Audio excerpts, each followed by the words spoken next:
And it's great for the marina too. Now, we are out on the boat today and we have our ICECO Pro 40 freezer, and it really can be a fridge or a freezer.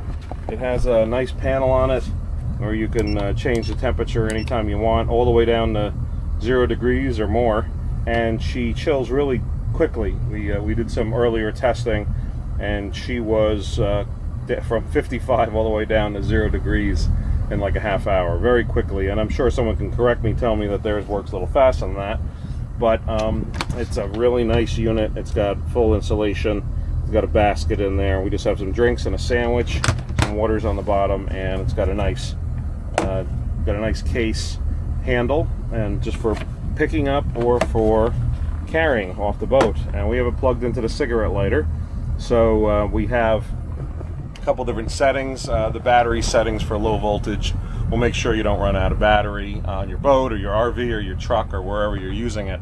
But we really like it. It's good. It fits in the back of our Ram 1500. It's not a crew cab. It is just a quad cab, which means 4 doors, but there's still room for the 41 quart. So definitely really nice. We don't have an RV, otherwise we'd be out in the RV showing you too. But 12 volts or plugs into the wall 110. Yeah, it's a great little unit. So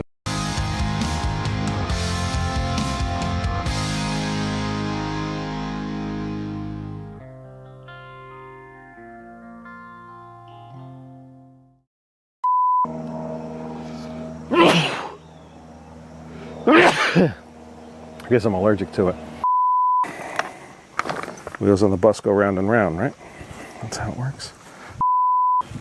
I guess I don't need to have water in the video either, right?